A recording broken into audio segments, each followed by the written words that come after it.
myself, if a family member of mine was on the election inspector board, I'd be more than happy to do so.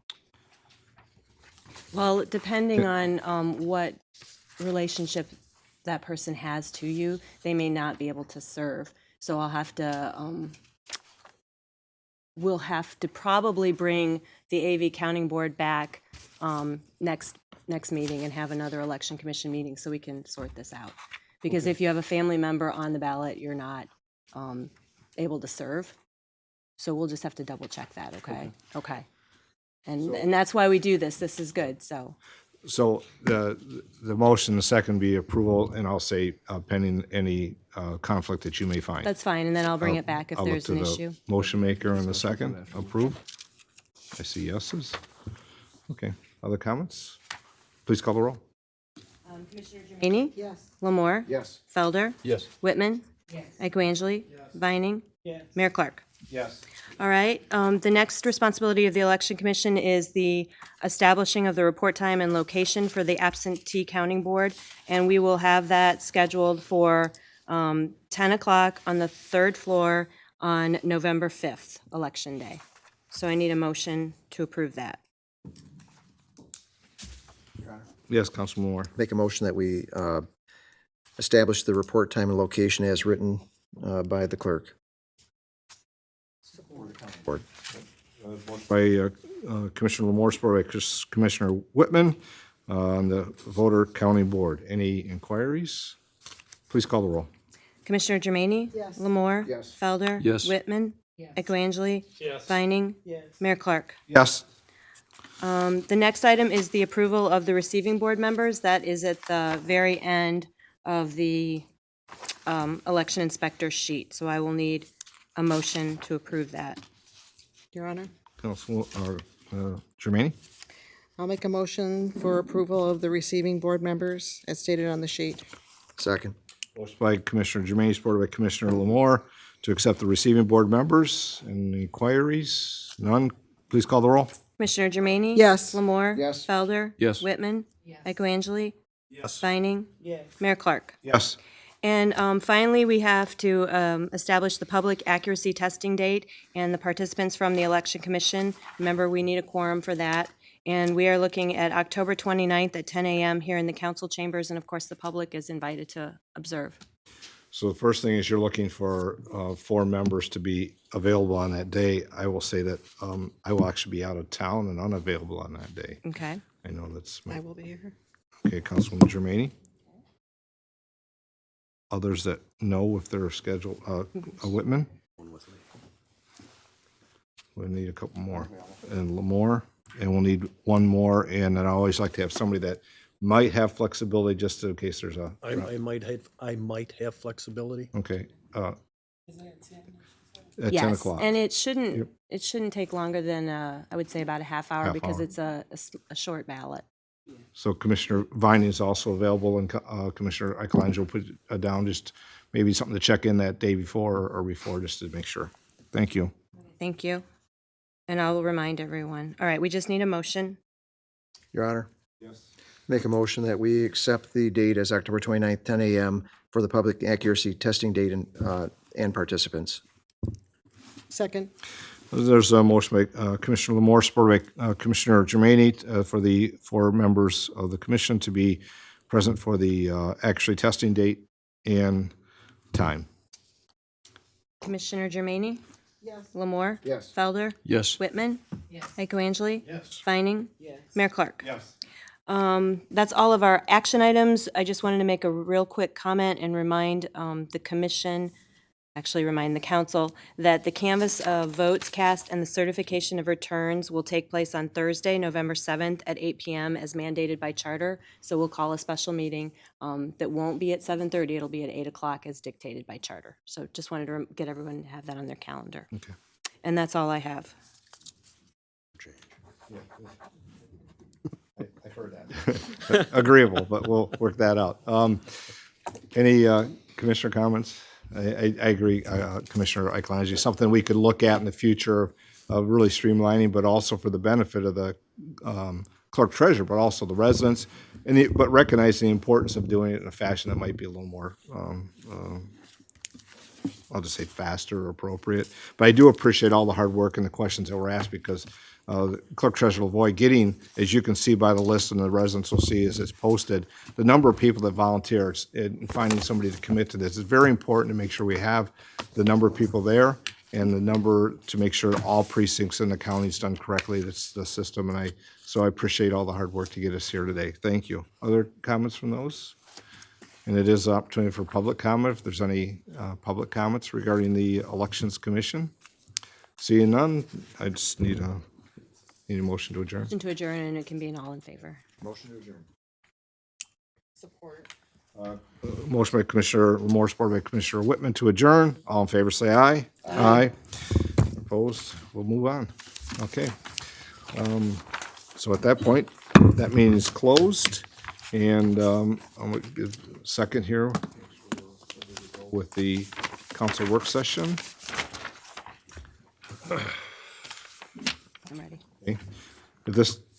At this time, I'll call the city council work session meeting to order. Clerk, please call the roll. Councilperson Germaine. Here. Lamore. Here? Felder. Here. Whitman. Here. Echoangeli. Here. Vining. Here. Mayor Clark. Here. So we have, looks like 5 items. I'm going to look at the city manager, Mr. Pastou. We have a presentation first with the Housing Commission. I want to welcome to be here, but Mr. Pastou, if you would start, please. Thank you, Your Honor. We have with us, with the Monroe Housing Commission, Nancy Wayne, to discuss their plans to sell their approximately 30 single-family homes in their portfolio and under their management. They're looking to divest of these properties and focus on the multifamily residential. So at this point, I'll let Ms. Wayne, go forward with here and discussing it with City Council. Sure, and introductions also. So Yep. please step forward, both of you. Thank you. Thank you, Vincent. Thank you. Is the button push, there's a green? It's green. Guys, you're good. Okay, thanks. Just too short. I am. No, Thank you, Mayor, for allowing us to speak with council today. We appreciate your time. We're here because, first I should introduce myself, Nancy Wayne, the Executive Director for the Monroe Housing Commission. And this is Deborah Wilson, and she's a consultant for Monroe Housing Commission. We are here because we are working on a program, the disposition program with HUD. And Deb has flyers, some documents that you yep, can look correct. at, and then I'll go over it with you as we discuss it. As you're aware, they're cutting funding every year, and we are concerned about our houses, and they are very costly to operate because they all have different boilers, they all have different windows, they all have different roofing, they all have everything different. And it's very expensive for a housing commission to incur these repairs as needed. With funding being cut, we would rather take the opportunity that HUD is giving us at this time to enter this disposition program that they're offering. And it's a favorable program that they've approached all the housing commissions, as far as I know, in the state of Michigan, or even statewide or nationwide.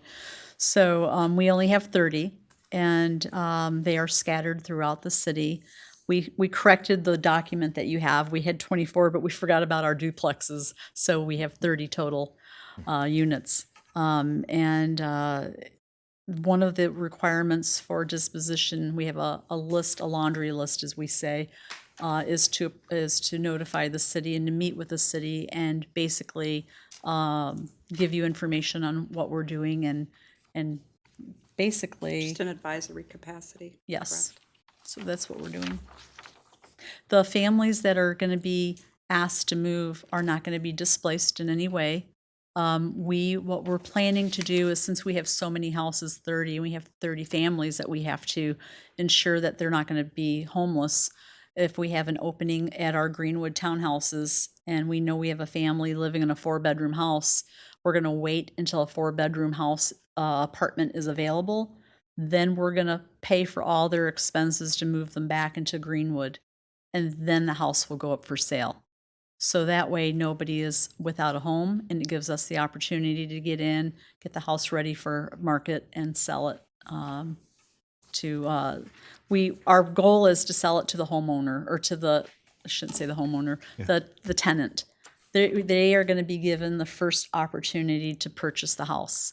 If they can't buy it for various reasons, then that's when we will do the transfer and have them go back to Greenwood. But our goal is to have this person purchase the house, and it will be below market rate. So we're currently getting an appraiser to go in and appraise all the houses. But we would really like to see the people that are living there to get these houses. That's our goal. And I know there may be some questions. I know that we had an opportunity to speak, as you advised the city, and both Mr. Pastu and I, and that's why we wanted to have a public, obviously, meeting, but also make the council aware of some of that. But some of the discussion, if I recall, you know, the opportunity is obviously to sell to a tenant if able to, and there's some programs in place about sitting down and talking about, I'll say, a budget program, a capacity, ability, as opposed to just purchasing and not knowing the process, so to speak, of how to continue to maintain that. So if I recall, you said that you would sit down with those current tenants to make sure it's manageable and affordable, but also that they are able to continue if their means are provided for that. Is that correct? Yeah. Okay. Councilwoman? These are very nice looking properties. Looks like they're really well kept. Is there a time frame for disinvestment? Well, as far as selling them, not really. No, I mean, there's an in-house goal. But because we're dealing with the federal government, our initial first deadline has already passed. So here we are. Now we're progressing further. Now we're looking for, hopefully, to at least have the first 10 up on the market by the end of November. The reason I ask is I don't know how ready the tenants are, but I know there are first-time home buyer programs and other budget programs that the mayor mentioned. Is the commission thinking about setting up or a resource fair or something to let the tenants know? We've already selected a real estate agent to handle the actual transactions of selling the home. And she's already agreed to work with the residents individually and try to, pursue the different loans that are available to them, help them to understand what it means to get pre-qualified. So we've already put measures in place with her to work with the residents individually for that capacity. Our estimates, though, is it's going to be probably less than 10% that are going to want to pursue that route. And that's just from initial resident consultation that has taken place. I know. We were hoping it would be more. I'm kind of surprised that it won't be. But not everybody wants to be a homeowner. True. And we have had a few say to us already, when you're ready for us to be transferred, I want to go. So they don't want the house. So we already know there's a couple of houses that will not be owner occupied. There are a few tenants that have approached us and had said, can you give me time so I can get my credit repaired? I need help. And we said, absolutely. Whatever it takes, if it takes you a year to get it repaired so that we know you can get your loan, we are willing to work with that family. And we've already put those units of the individuals that are concerned about their ability to qualify for a conventional mortgage even. We're putting those units last in line to sell, to give them time to clean up their credit. We know of a couple in particular, so let me get my credit cleaned up. So we're going to put them at the bottom and sell them later. Yeah. And I'm sure you're aware, our community housing agency, MCOP, I'm not sure if they still do the first-time home buyer process, but it helps towards the closing costs and all. And then just to make some of the people who are interested aware of some of the non-traditional loans. I don't know if there's rules about you can only go conventional, but MCOP used to have a program, and they should have a wealth of resource information for the tenants. That's a good point. And we'll talk to Stephanie, the director over at MCOP. Yeah, I Maybe forget have a who's in meeting with charge her. of the actual program or if it even still exists, but I know at some point, That's a great idea. at least a couple years ago, they started that program, and it's through MISTA. So, and you get points back on your closing and help with the closing costs. But they walk you through that credit cleanup process, which is the really big deal. So, yeah. Thank you. Thank you. Thank you. Councilman Calendry? A question I have is, you're going to have the properties appraised, Mhm. and the intent is to sell them at market value? Yes, Okay. Not below market, at market value? market, Okay. yeah. Is there any requirement in terms of the tenure of the purchaser? Are you going to sell them to folks that are absentee landlords that are going to use them for rental properties? Or is there an effort here or a goal here to sell this for home ownership? Well, no, it's not going to be a homeownership program, and we had a lot of conversation about going that route. And that decision was only made as a result of we didn't have the interest there to even submit it with the application, that we found a large percentage of the residents that were interested in homeownership. So it's not going to be an in-house homeownership program per se. No, I was talking about external home ownership. Are you going to sell the properties, at least on the market, with the intent that people that are going to buy them are going to live in them, not buy them to rent them?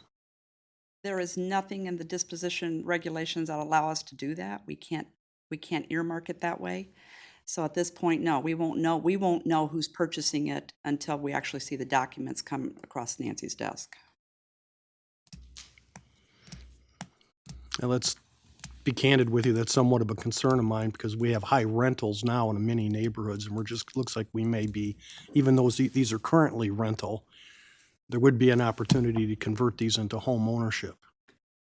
And they're not gonna, and if they are rental, you guys have done a nice job maintaining them. My concern is if they go into the rental stock, they're not gonna look like this 3 or 4 years from now. Well, and one thing to ensure that the person who's purchasing the home at this point, because in our minds, it's the person living there that's going to acquire this home. That's our goal, as we mentioned. So we're going in and we are doing extensive remodeling in most of the homes that need it. New kitchens, new boilers, new porches, new decks. We are really making these places look nice so that the person coming in, they may not have the financial ability to make upgrades to whatever is needed. So we're in our hopes is that we're giving them a jump start, and so they don't have to be concerned about any repairs for a good many years. So that's why we're going in and making the necessary repairs right now. Okay? Kelly? Yes. Since John brought it up, I've been, I work at the library and spend a lot of time at Oaks working with people who are desperate for housing. I have family members right now. We've been looking for months. I don't know where this idea that there's so many rentals out there, but um, we do need rentals, and I'm glad you can't stop a person who intends to rent to a family from purchasing the home, because maybe in the numbers we might be high rental, and I know that's a concern for municipalities. But in the real world, I'm telling you, people are sleeping in, I don't have to tell you, people are sleeping in cars because they can't find a Absolutely. place to rent, and or the rent is just so high. And I know so many good renters who care for their homes, evident in the pictures, if I'm just gonna go by the outside, that these renters care about their properties. So, yeah, that the idea that we don't need more rentals, I can't go along with that. There's a real shortage out there.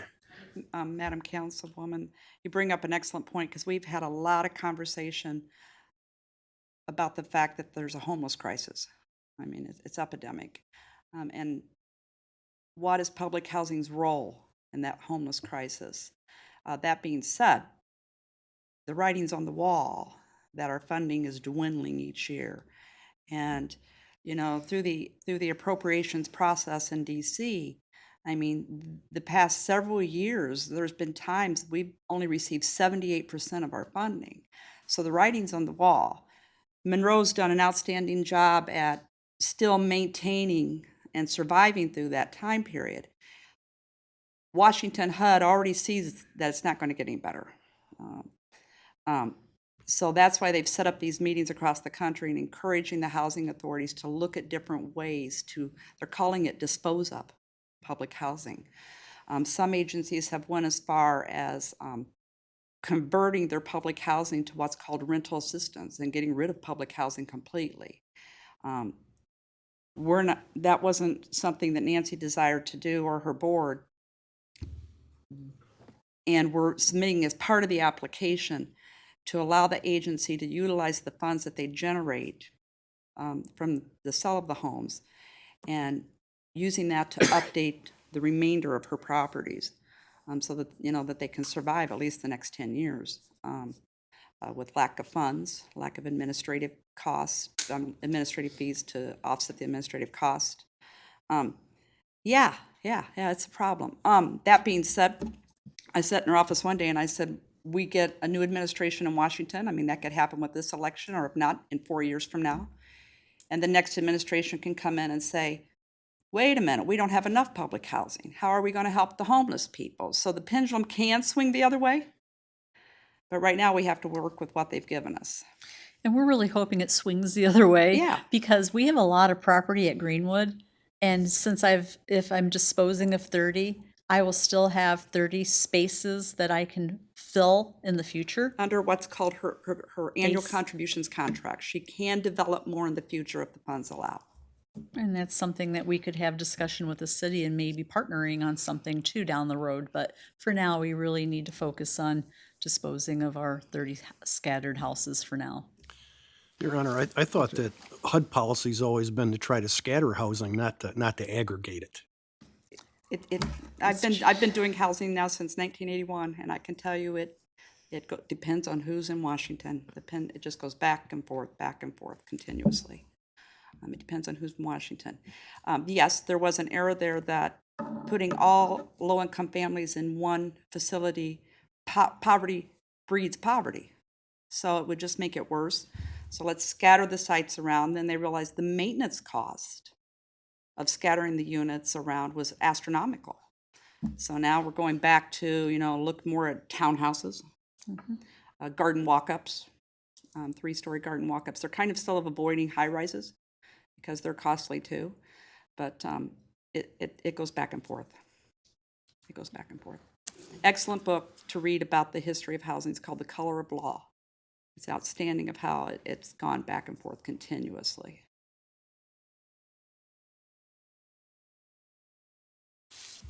Other questions? Ryan? Yeah, I noticed that you said that it was going to be listed by a real estate agent. I'm assuming in a traditional sense, is there any kind of special listing this is going to be under, or is it just simply List straight it like any other listing. Mhm.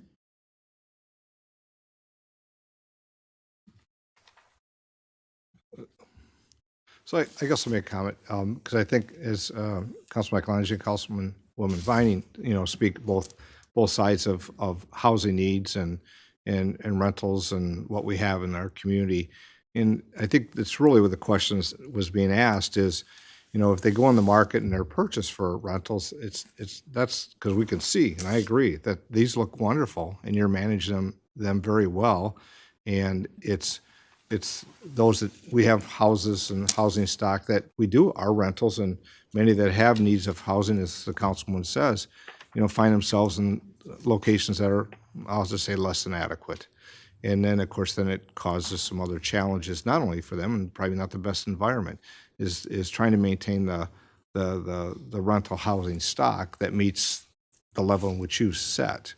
And of course, we don't know who will purchase, and we don't know if they're the owners that currently aren't taking care of some properties that we have, or those that will take care of them very well. I think, to me, that's the discussion. While we don't have control or input on that, and then it gets down to the needs of housing and for those that are looking for residences, and how to really have to go back there and say, where's this start from and how is that? And I think that's a bigger discussion, but it's just, to me, it's not just whether the house is owned or rented, it's how it's managed, but also how do we get to where we are with the need for housing for residents here in the community and make sure they are adequately funded. I think that talks to what we've talked about as a council time and again about, inspections and maintaining that stock because it's important to have that. But we'll see how this progresses. And hopefully they are in very good condition, in some great condition that we'll watch as that progresses. Other comments? Ask a question? Yeah, go ahead. Does the city of Monroe require like a landlord licensing of any type? We have rental inspections. Oh, Yes, yes. absolutely. Just curious. Yeah. We do our inspections in-house to fulfill the requirements, so that's how ours are done. Okay. But yes, on the private sector, because I have some, so I know how that works. I guess that brings up another comment. We've talked as a council on having point of sale inspections and for the right reasons. And I know that there was some pushback from the realty associations and others about that, but you're taking the very position, which I think the council has set, that before their houses are sold, that they are elevated to, you're making those investments of a replacement because you don't want it to be where it's in need and then maybe deter some people from being an owner of a home.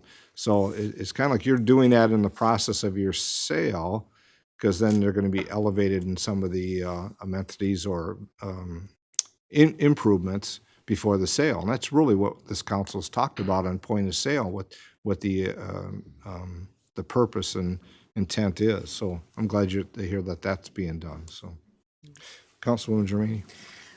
How much notice are the tenants getting, if the ones that want to move out of their home? Are they 30, 60? How many days are they getting to move out? Once the house has been earmarked that it's going up for sale, and again, we're going to do them in batches. We're not going to sell all 30 at the same time. Once we've made Nancy has made the decision which ones that we're going to sell first, those residents will be notified immediately before they ever know. Some of them already have knowledge because of the appraisal process going on. They realize that something, will be happening soon. Those residents will be notified immediately. And then we've already said that after the closing has taken place or transpired, we want 90 days occupancy, so the residents have 90 days to prepare. We've already addressed that. And you have room at Greenwood already? Well, You will have room. We will not even put the house on the market until we have an opening, and then we'll provide the tenant with the adequate notice, and we will pay for all expenses to move them. And again, the irony of it is the Monroe Housing Commission receives a score from HUD on their ability to keep their units occupied.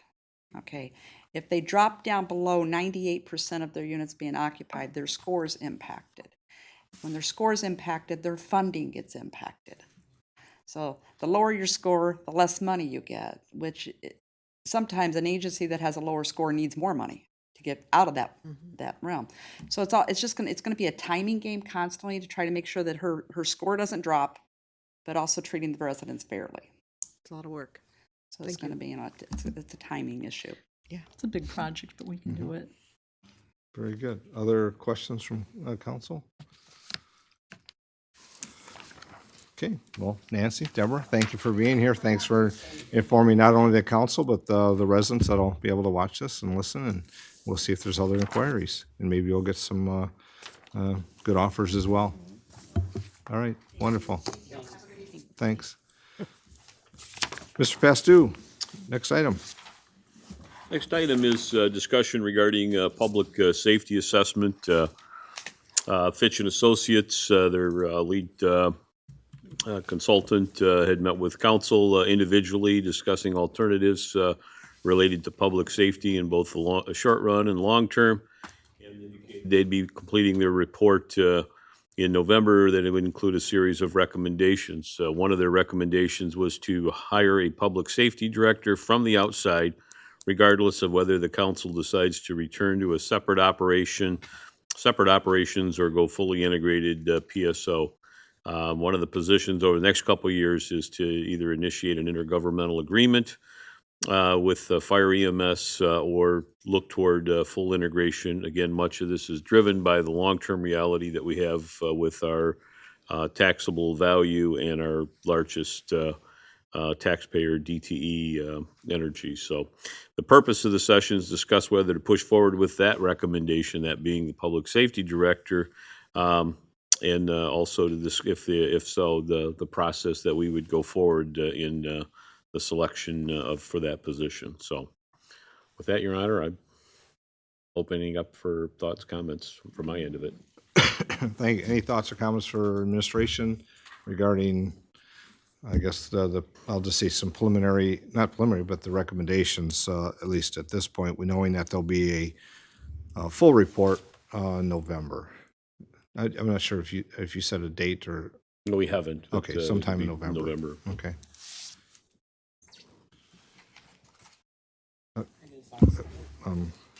Kelly?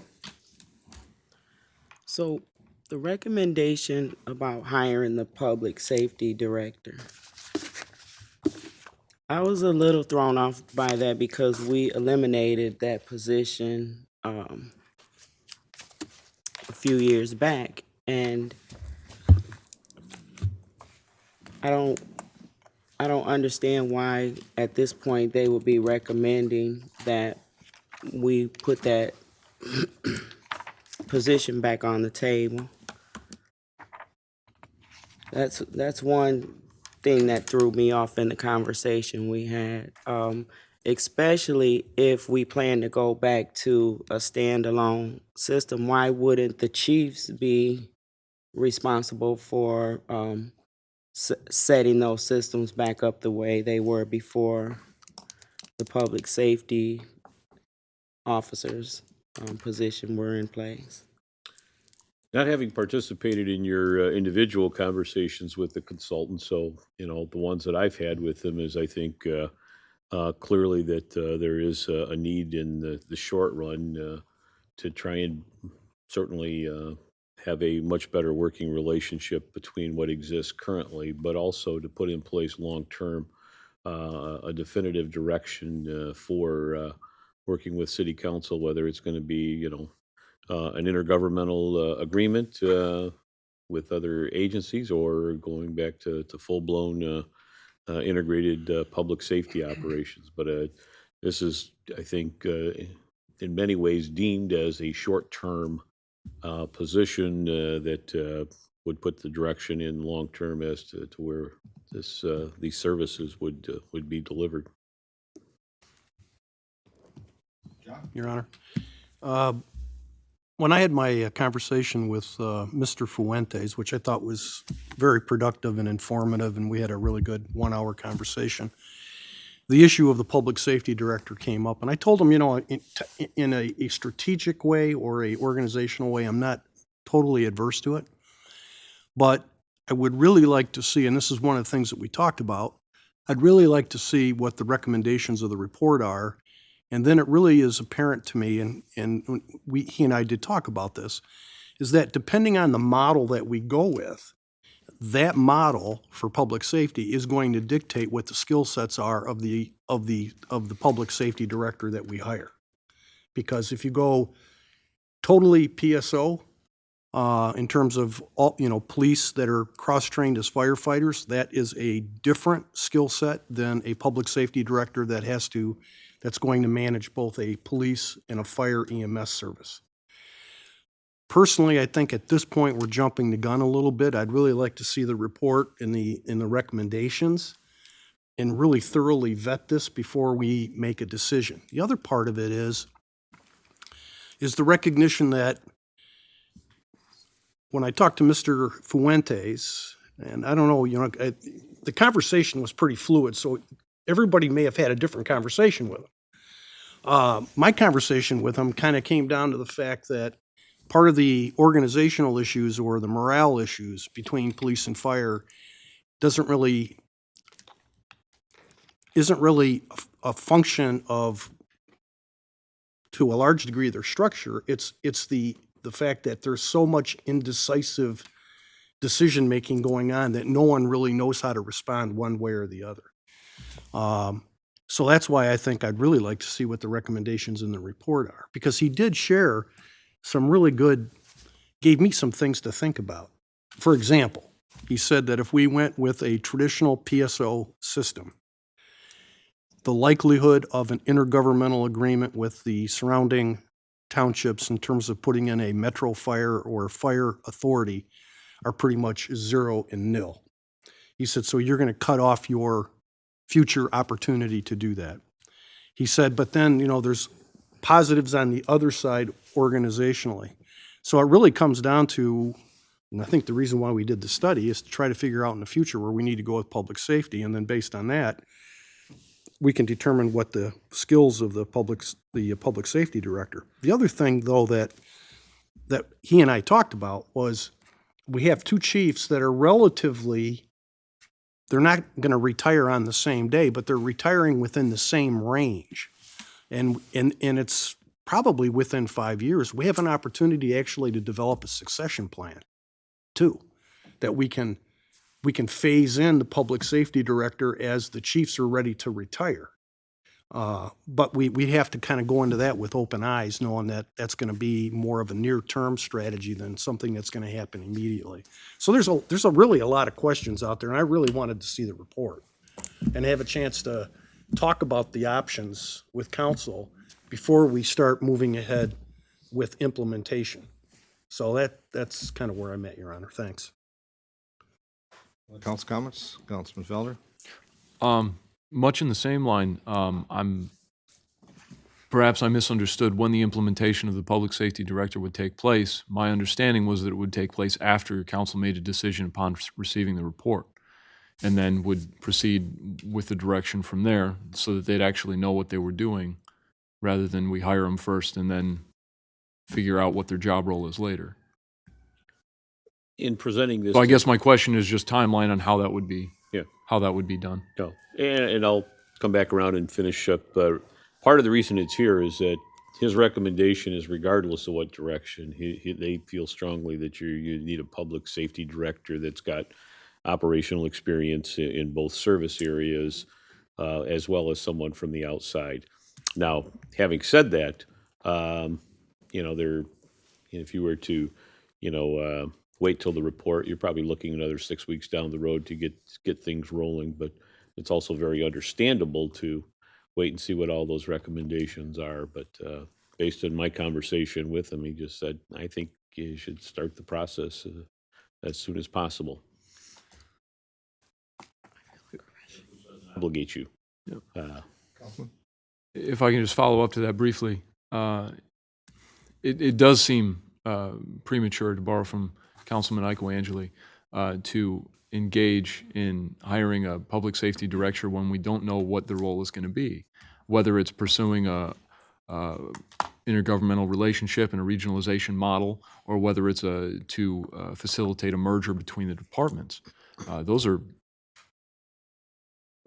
mutually exclusive roles. They're mutually exclusive objectives.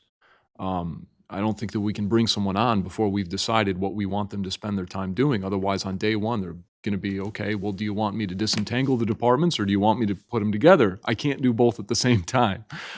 So that's sort of where my confusion is at on why we'd even consider hiring a public safety director as an interdepartmental mediary before we determine the direction. I think, if anything, the response to that should be to push up the timeline upon which council makes a decision as much as possible.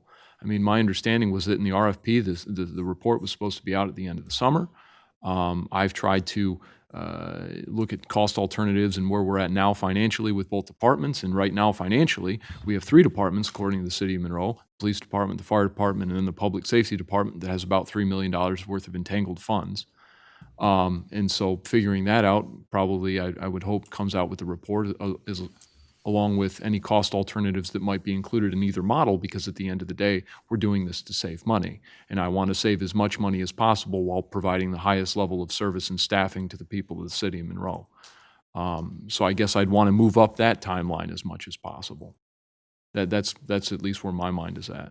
Let's make a decision on this. This was when we came here in 2017, we're campaigning for this office, and in 2018 in serving in this office, it was known that this was going to be one of the most important issues that we were going to face as a council, and we have yet to act on it. I just think it's a huge disservice to kick the can down the road on this. I think that we owe it to the people to make a decision one way or another on how we're going to proceed. Other comments? Brian? Yes. Couple of questions. Where would the funding come from for the new public safety director? It would be a new position, and so consequently, we would have to incorporate it into the existing budget, but it would be an additional personnel costs incurred with the budget.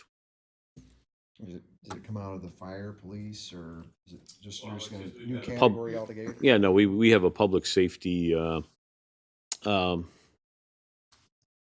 if you will, that has all of the personnel expenses, and that's where, the position would be charged to. So, in creating that, it'd come out of the general fund.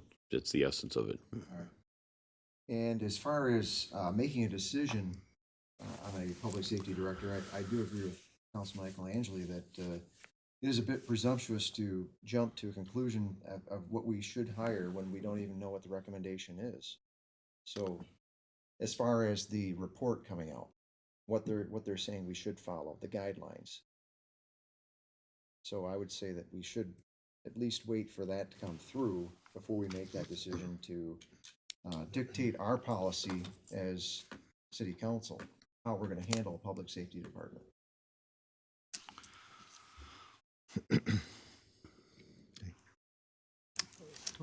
Paula? Yes, when I left my meeting with Mr. Fuentes, I learned a lot while I was there with him. That was a full hour, and I was surprised to find out that this has been going on for 10 years. The PSO, so, that it was first initiated, and according to the information that he gave me, it should have been implemented within 18 months of 10 years ago. So, and then we talked about, the different formulas and how things, could work with the public safety director. Either way, that we would need one, and that makes sense. Until I got home and was sitting, and I'm thinking, so now you're gonna pay 2 chiefs and a director? It's, when we have chiefs that are capable of doing their job. And my true feeling about the whole thing is that we should do away with the PSO and have a fire department and a police department, and, have chiefs that are in control. I don't know that hiring a director would be the wisest thing to do, because it seems like everything we do, it causes hard feelings. So that was my take by the time that I sat and I thought about it. That personally, I think we should just do away with the PSO. Your Honor, may I just comment? Comments? I can't tell you where we need to be until I see a copy of the report. And I'm trying to keep an open mind relative to the model and the resource allocation, and kind of like what Councilman Felder said, I want to make sure that we can deliver a quality service at the most effective, cost-effective rate. I mean, that's the key. And I know that we're a few weeks out from an election, so, I don't know if the composition of the council is going to change. I've been involved in this discussion for 6 years, some of the newer council for 2. My recommendation is, if the report's going to be issued in November, we should know what the composition of council is. And at that point in time, if we all stay on council, it would be great. And if there's some new people, then we all get together at a couple of special meetings or on a Saturday and really go through the report and start discussing the issues, both the existing council and anybody that's going to be council-elect, so they can hit the ground running in January.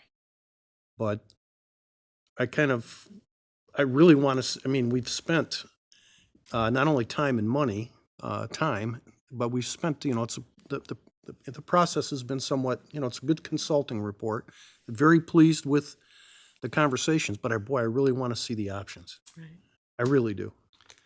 And if we have to wait for 3 weeks to get the report, so be it, but we've come this far. Before we start making incremental decisions, let's just get the report and see where we're going to go. So Your Honor, I'm sure you've got some comments. I got some comments. So I think back, because it has been 10 years, and when this started, and I think there's reasons why, when the comments made that why it's not as working as well as it could be, there's a whole variety. And I think that's part of the hard discussion that the council, whether it's current or changes, doesn't matter, has to have about that. One of the comments was made about if we go down full public safety, the same thing was shared with me as well in my conversation, I think pretty much everybody, then public safety director is necessary. I've supported having a public safety director since it started. For whatever reasons, it hasn't happened. Even the SEMCOG report that was one of our first reports, kind of a short analysis, that was a recommendation. That wasn't approved either, where other things were implemented. So I think you can't go halfway. You have to decide what it is going to be and why. There was said about saving money. I remember when we first started this, it wasn't about saving money. It was about being effective and efficient, as the councilman said, of how we deliver service. It wasn't necessarily that it was going to cost more, but it sure wasn't about saving money. It was about how do we best put it together. That's how the contracts with both labor groups came to be, both agreeing to support public safety, but yet we've had complications, let's be honest. Complications in agreements, complications on difficulties, complications on delivering the service, because it's not about the bargaining units, it's not about the departments, it's about service to the community. And I think we need to focus on that as we go forward. And I think the full report is important to have to know what those options are. Because one of the things I heard in the discussion was, if you go back to the traditional and you work toward a consolidated, I'll say, fire authority, the question with that was, what I received and what I heard was, will you be able to, with the changes that are occurring, we don't know what that is yet on the tax valuation, there won't be sufficient over a period of time to sustain that model. That's the information I got. But I think that's why we have to have the full report, so you can see if you pick this path, this is where it's going to go. You pick this path, there's going to be other items you have to make a decision on. And if you make the decision to go back to the two police and fire department only, and the fire department without a consolidation, or even with, there's going to be other costs that have to be looked at. And I think we have to, it's not a decision for today, it's a decision 3 to 5 years down, and the ability to be able, then it's about, is it cost effective as well as efficient? So I think there's a big discussion that has to occur, and we have to be willing to be honest, open about what the complications were, why were they, and why didn't this move forward in the best fashion that it could have. And again, I don't, it's not about one employee group or the other. To me, it's about how do we serve the residents, and that's, I think, everybody here supports. So I'll look forward to the full report. I think that the discussion about public safety, I appreciate the Vince and the city manager, I should say, presenting this, because now's the time to start thinking about it. The report comes in, we'll have to see where it's at. There was something else. I think the Councilman Michelangelo said, depending which way we go, what a public safety director is, what skill sets there might be, makes sense. But the discussion will be, why a public safety director? I think it's been challenging without a public safety director. I'm not pointing fingers or reasons why. It's just been challenges, things that should be resolved that are not, and things that should be functioning better and they're not. And I think that having, things go direct to the city manager, that's why we have departments. But when we look back from 08 and 09 up through now, there's been a lot of changes within city government. Most departments, if not all, have transformed in some fashion.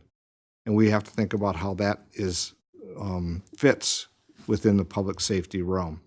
I look forward to the conversation and really looking at the details of where we need to go in the future. And I think the report will help us. I think, but we have to all come here, and I think it was John or who said that as we start to sit down, because there's potential for transition. I don't know, maybe there's not. And if it's this council, then that's fine. If there's others, that inclusion in that discussion would be critically important as well, because we really have to move this forward. Andrew, I agree. It's been a topic more than 2 years, and we have to stay and make sure we stay on track of how we make that decision for the right reasons. And I think it will be the discussion at the end of this term and the next term, who's sitting here. So I don't know if Vince has some other comments.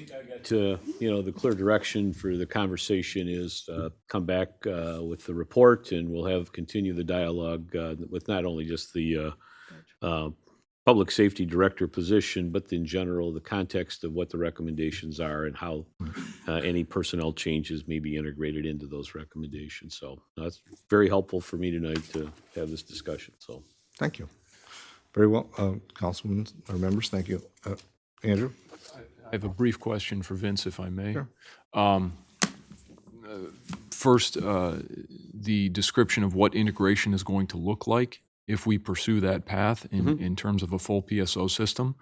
There's been some discussion about the ineffective implementation of this program in the past and why that's been the case. I personally think that the poison pill for the whole thing is that we still have separate departments, and that if you look at integration, the only way that it's going to work is if all the employees, all firefighters, all police officers are under one department.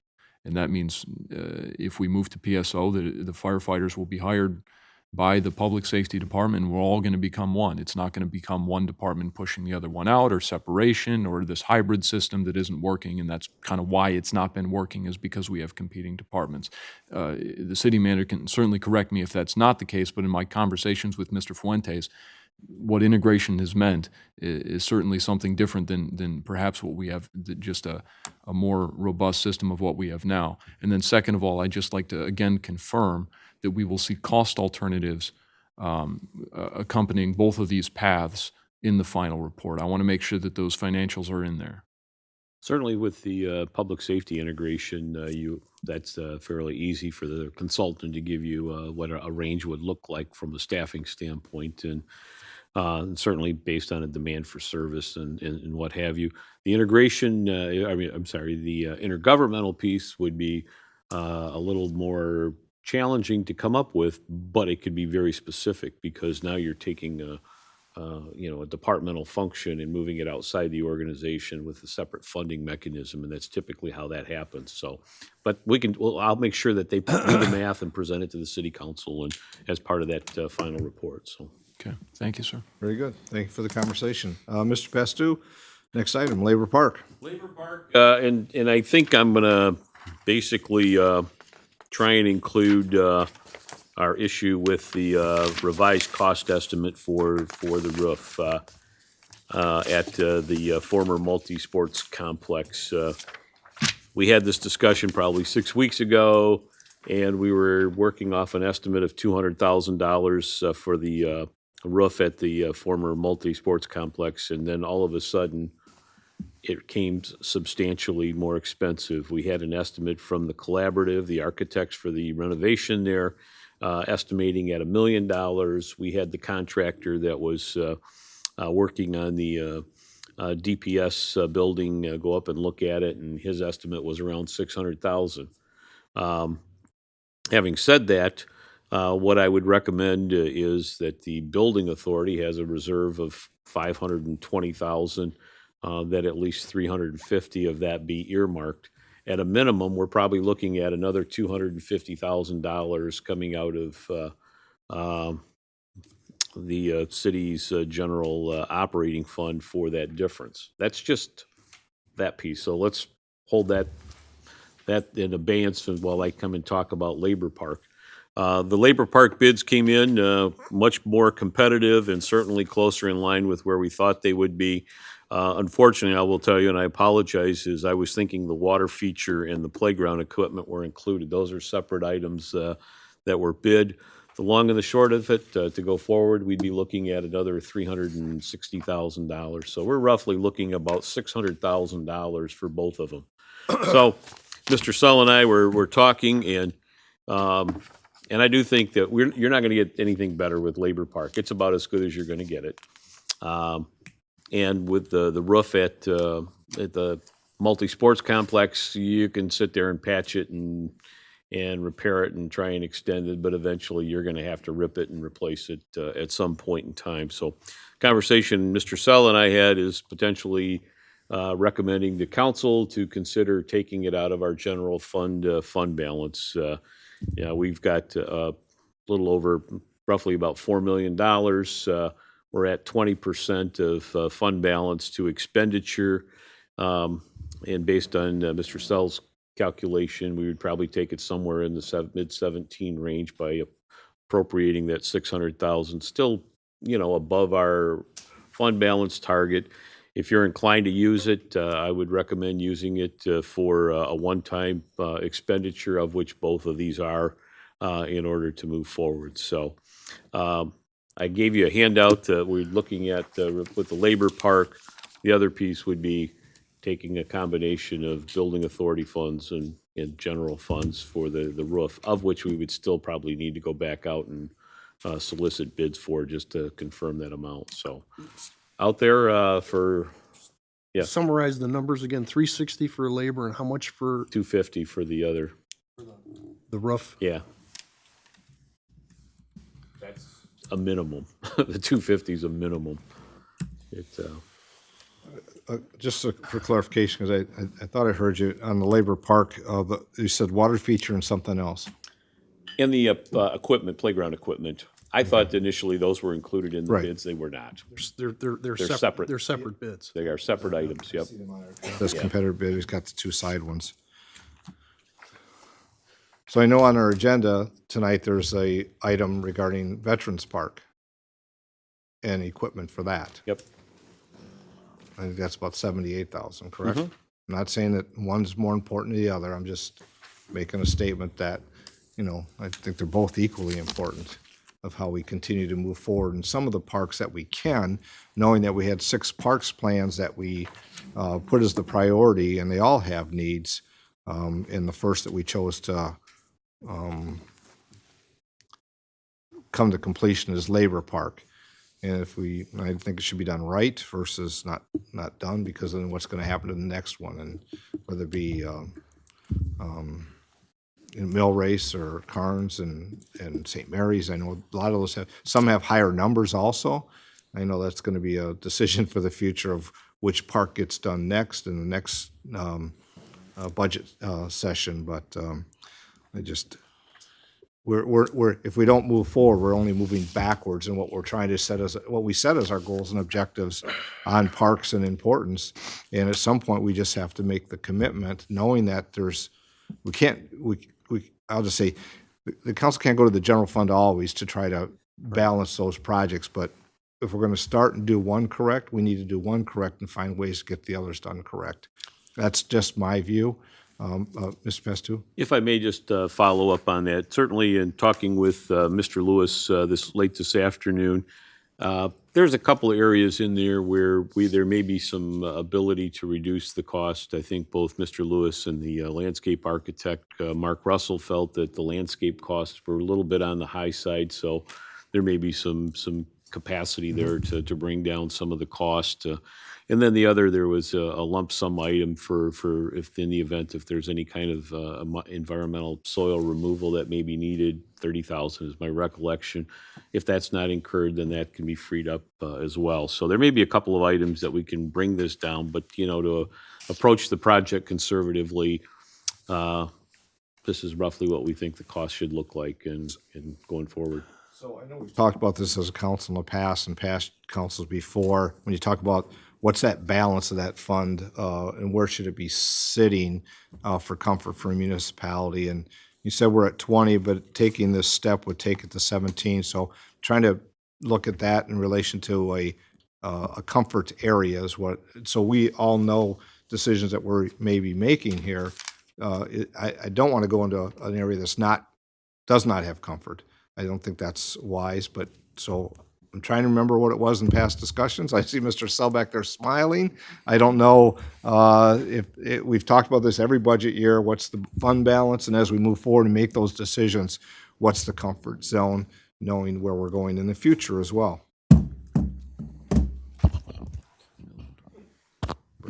Honorable Mayor and Council, Ed Sell, Assistant City Manager, Finance Director. The City Council, many years ago, actually set a policy that the minimum level it would let the fund balance get to was 15% of operating expenditures. So that's the policy that had been set by councils in the past, and that's generally considered about 2 months worth of expenditures, which is a good liquid amount. And because of our tax collection schedule here at the city, we usually don't have problems with cash flow, so that even helps out with that a little bit more. But in general, that's what the policy is. I can go, if you want some specific numbers, I can tell No. you where things stand right now. Well, But I think that's a general idea, and also if we go down this path, you said a policy of years ago, that's something I think we need to incorporate as well as we go forward, something that we're going to hold to as well. John? What percentage are we at? Well, it's kind of a little bigger story than just giving you one percentage, because, we're setting money aside for DTE, and we also report the budget stabilization fund in there. But, so, we ended the last fiscal year, June 30th, 2019, at about 8.27 million in fund balance. But when you take away the money that's set aside for DTE, that's 1.5 million. Take away the budget stabilization fund, that's 2 million. Then you get down to 20% of expenditures, and that's of this year's amended budget. So my numbers had, if we took, I was actually looking at a little bit higher amount than Vince was. I was looking at 660,000 coming out of there, and we would be at about 17.8%. So, Your Honor, is there, this project's not going to start construction until next spring, probably. It might start some. But a lot of the draws are going to happen late spring, even in probably July, August, the summer. Is there any thought of programming some additional CIP money out of the July budget coming up Well, that would go into this project? Yeah, I think part of Mr. Sell's discussion and mine was we really don't want to. We would prefer not to take anything out of next year's CIP. We know the demands for a lot of projects still exist, and this would be one way where, if you took it from fund balance, we'd still be well above our target threshold. I've been here, 3 years now. We've never done anything, to this magnitude with that fund balance. It's kind of modestly grown over the last few years, and my professional sense is that if you're going to use your fund balance on a one-time construction expenditure, would be certainly appropriate. John? Any thought about a short-term capital improvement bond? not for, I don't think it works well for the Labor Park project, I guess. That's always an option.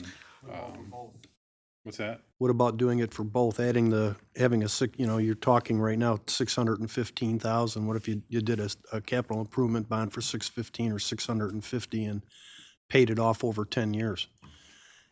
That way we don't have to touch our Look fund into balance. Is that the multi-sports complex building is technically owned by the building authority, so I don't know how the city bonding for a building that's owned by the building authority is going to work. So that's something we'd have to look into. But it's something we could look into. But I'm comfortable using fund balance. Frankly, I'd rather do that than issue more debt at this point.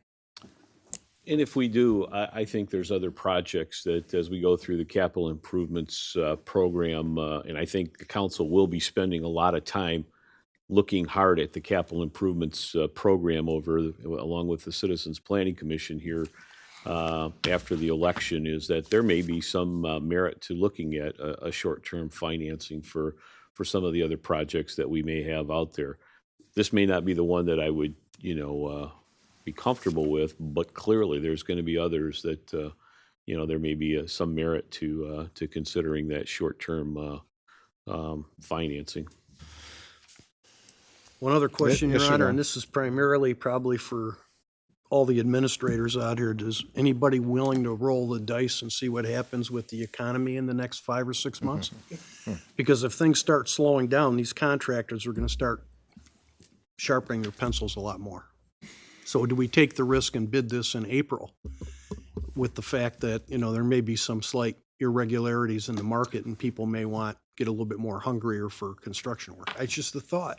Let me, if I may, just follow up on it with Zeiler, who I happen to misspell on one of my sheets here, but they are a contractor that's going to be doing a lot of water and road work, and I suspect we probably got their best shot, knowing full well that they can keep their crews busy into the early winter with this project, for example, doing some of the parking lot area. So I think it was a good fit for them and a couple of the other vendors. And I don't know if Mr.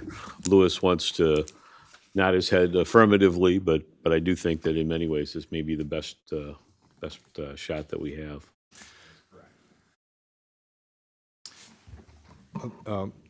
Andrew? Again, a question for the city manager. To refresh our memories, could you remind us what the original labor park estimate and original labor park bids were? It was around $600,000. Yes. Now, we did add a number of things like the water feature. We bought the properties south of 2nd Street.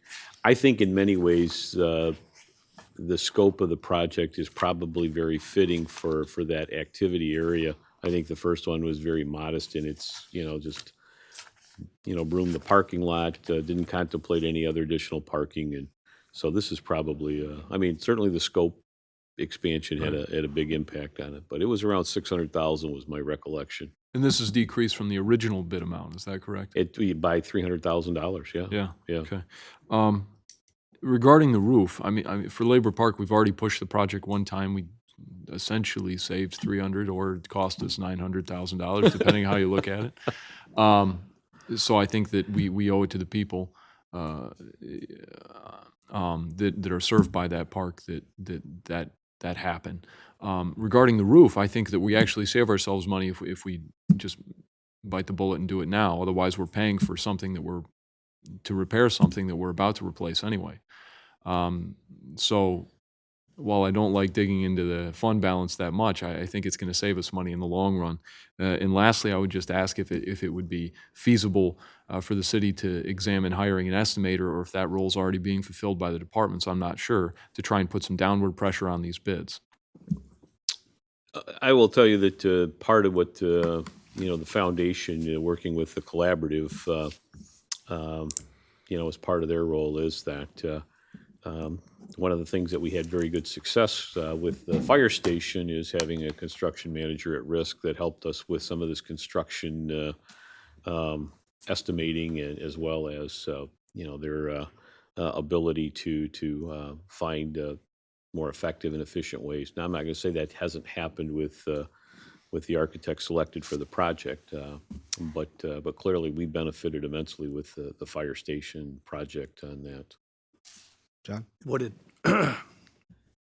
hurt to engage AUK, just to have them take a look at it if they think that there would be an opportunity to reduce the price on the roof?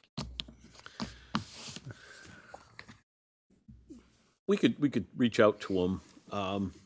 The funding agent for this improvements there at what'll be the education center is the foundation. They were the ones that received the grant from the state of Michigan for these improvements. And so, if we were to reach out to AUK, it would have to be in the context of, their engagement as well. Well, would it be under the auspices of the building authority? Yeah.